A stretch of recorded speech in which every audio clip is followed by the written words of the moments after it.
Hey everyone, Chloe here and welcome back to my channel and welcome back to this platform. And if you are new here, ladies and lurkers and ear hustlers, welcome. Now, before I continue on in this video, for house cleaning purposes, this will be a very triggering video for the divester wig movement and their often twisted and very faulty and undercooked deflective logic. Or for those of you who have been affected by having missing family members, I myself have had a missing family member who was found after 3 months, and it was an absolute nightmare because there are a ton of Black women who go missing and who have been missing for years and sadly who are never found, which is a pain that I do not wish on any family. Or this video may be triggering for those of you who have lost family members from some very unspeakable and or very heinous crimes, as is the case with Ms. Sade Robinson, who was disrespectfully unalived. So if this applies to you, this may be a very sensitive video. But I wanted to make this video because one, in my spirit, I was compelled to, and two, because this video just might save a life.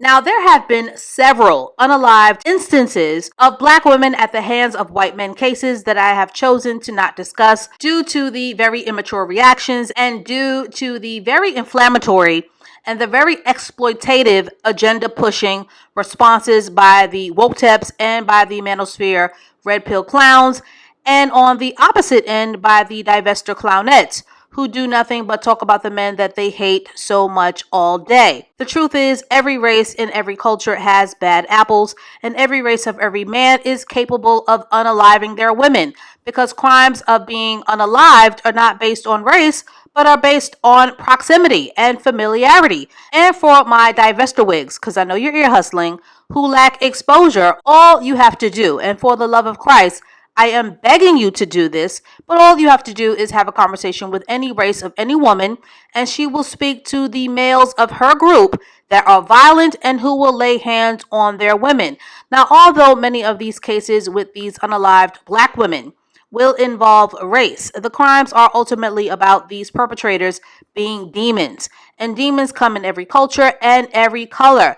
But the manosphere chumps, the woketeps, and the divester subgroups and their toxic groupthink will unfortunately use these cases where Black women are unalived to further inflame the very boring gender wars, and who will use these cases to denigrate, to humiliate, and to devalue Black women who date out or who marry out and who rightfully choose to expand their options due to the numbers game that is not in any woman's favor and due to the lackluster amount of choices that are available in the dating and marriage marketplace when it comes to courting and attracting husband material, which, by the way, is not a Black male issue because, as I have discussed in many of my videos, the competition for quality husband material, whether you are dating within or outside of your race, is a dating and marriage marketplace reality, and some would say nightmare for all races of women. And this includes the women who have resorted to decentering men,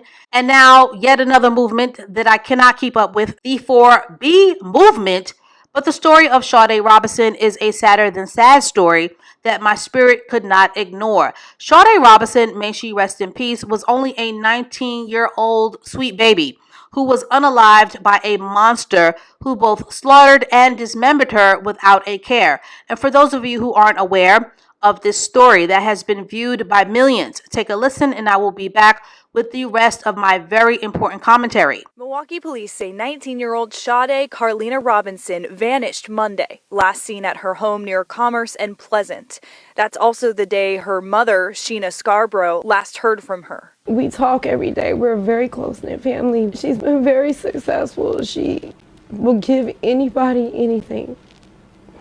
She takes care of people. That's how I raised my daughters. Robinson's co-workers at Pizza Shuttle on the east side say they called police for a welfare check after she didn't show up to work Tuesday. Police didn't find Robinson, but family says detectives did find her car burned near 30th and Lisbon. That's about 2 miles from her home. It was catching on fire, and all of a sudden it's getting bigger, so I called the fire department, and they then you can hear the alarm going off in the car, the airbags exploding. Patricia Newton-Powell says a car caught fire in the alley behind her house at 30th and Lisbon around 7:30 Tuesday morning. She doesn't think the fire started on its own. It looks like somebody had started it. Nothing else was smoking outside the car, so it started in the inside. Newton Powell tells 12 News Milwaukee police and Milwaukee County Sheriff's deputies came by her house to ask about the fire. Police did not answer our questions about the fire, just saying this is an active investigation that could turn into a criminal investigation. Barely speaking above a whisper. This is justice for Sade. And fighting back tears. Who the f would do something like this to my beautiful baby? Sheena Scarborough She hurt nobody. was pushing forward for her daughter, 19-year-old Sade Robinson. Friday, Robinson's family sat in court and heard the grim details surrounding her death, while staring at the man accused of taking her life, 33-year-old Maxwell Anderson. The allegations in the complaint are abhorrent. It was the highest level of violence imaginable. Prosecutors say Anderson and Robinson were going on a date Monday evening on April 1st. The state says they went back to Anderson's Southside apartment around 9 o'clock, where they say he killed her between then and early Tuesday morning. They say he then dismembered her body and scattered pieces around the county. The defendant did a tremendous amount of work to try to cover up the crime, including lighting Miss Robinson's vehicle on fire. Last week, police found and connected a severed human leg in Cudahy and a foot in Milwaukee to Robinson.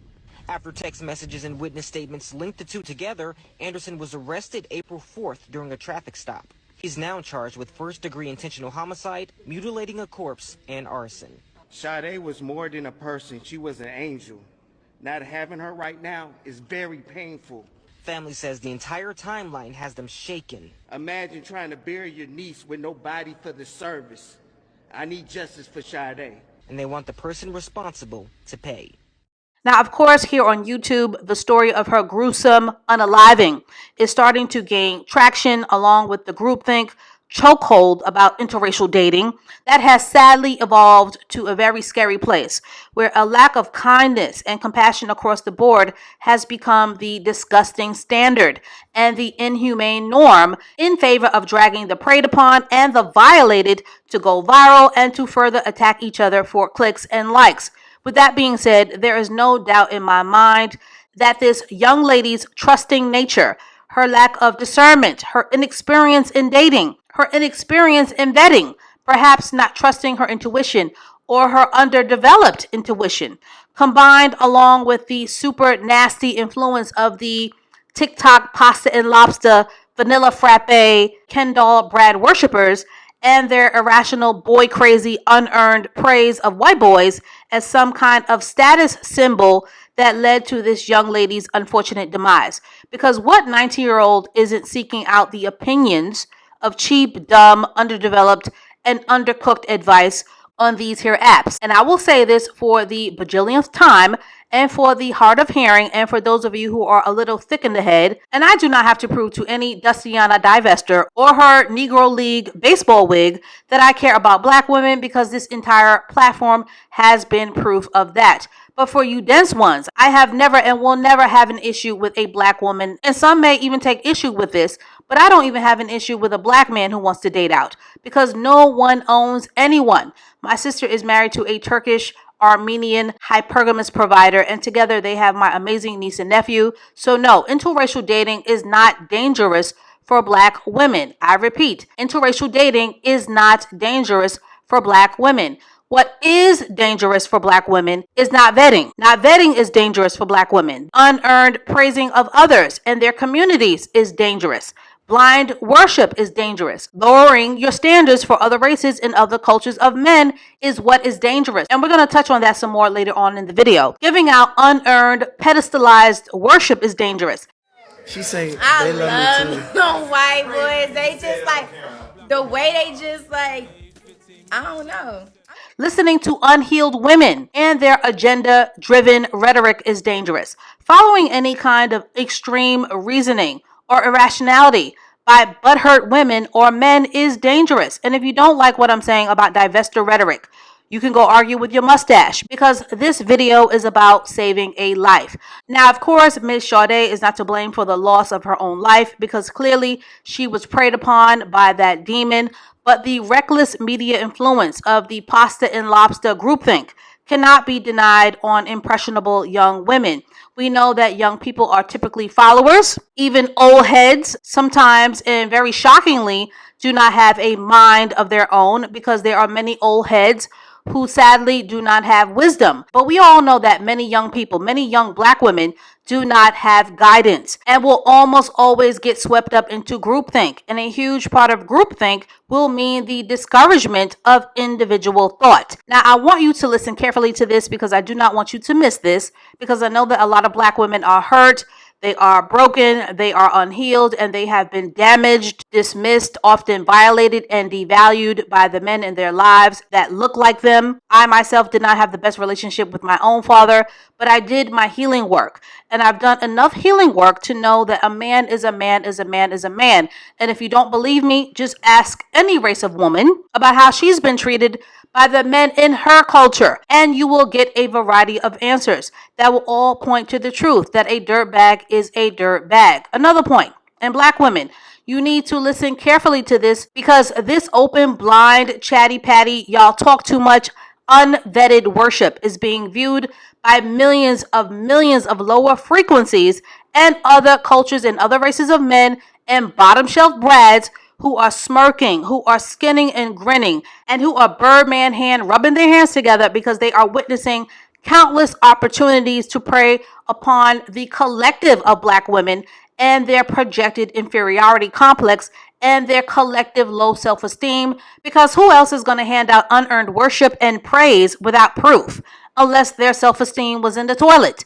Which is why I am always educating women on raising their self-esteem, their self-worth, and I am always teaching women and the unhealed to do the work to see themselves as the prize. But when it comes to interracial dating, both sides of the gender war have made a nasty, pointing the finger, hot mess in the weaponization of it all. And now black women are starting to more and more become unalived casualties because of the influence of this blind, unearned worship, to the point where this influence has become code red level toxic. Now, of course, prayers to Sade's family, to what must truly be a most painful experience, but trust and believe this isn't this monster's first time unaliving, because he did it too casually. And from what I'm hearing, this monster had a SEX dungeon.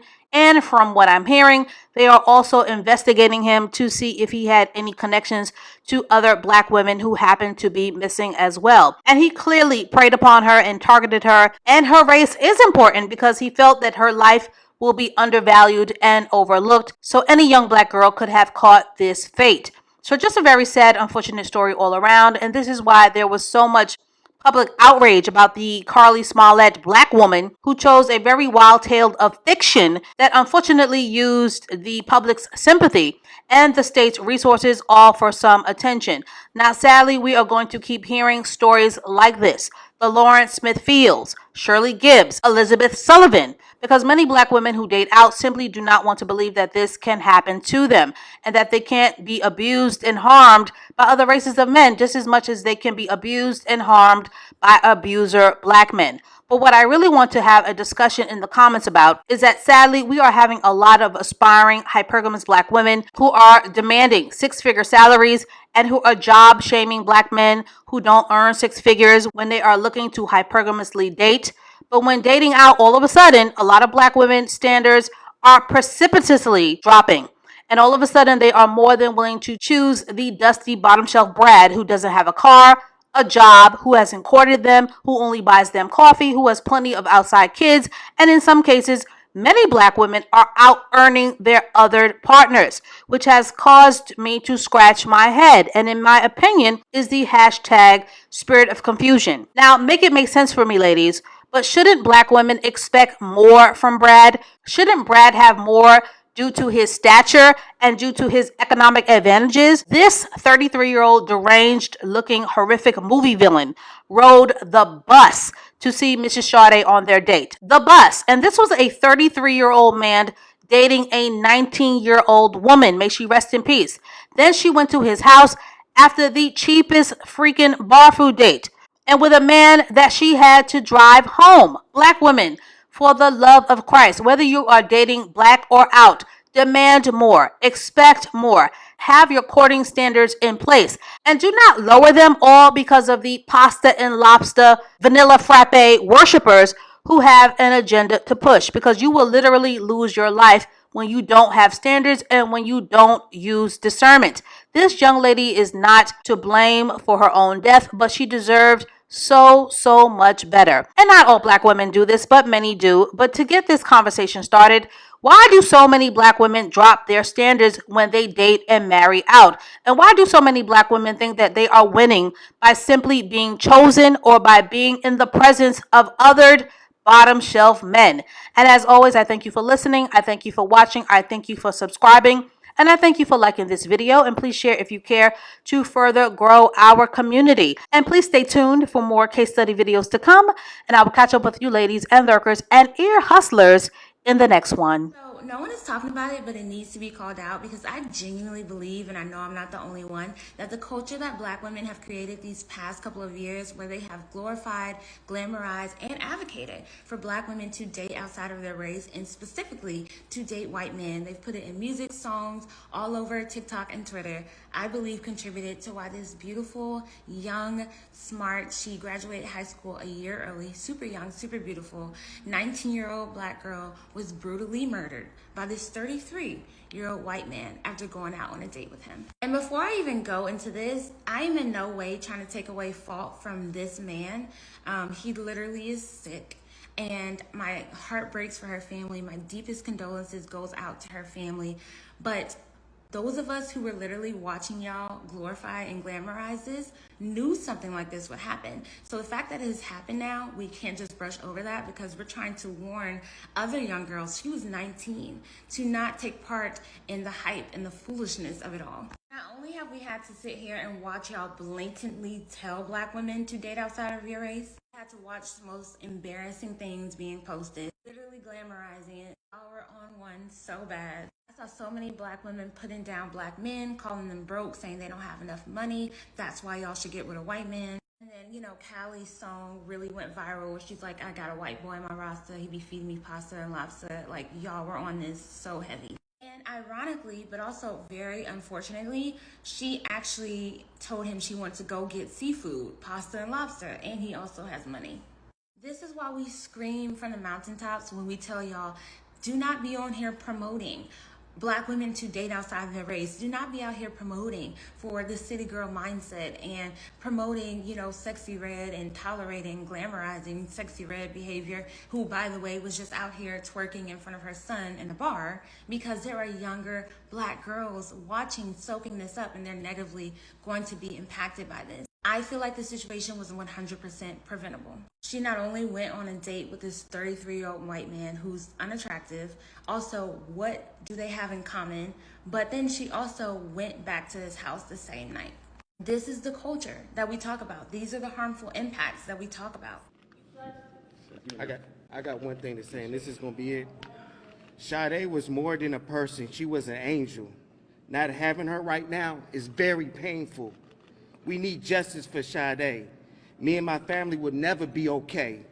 My sister and parents won't stop shaking, and it ain't because they're nervous. Imagine trying to bury your niece with no body for the service. I need justice for Sade. I have nothing more to say. Your name, sir?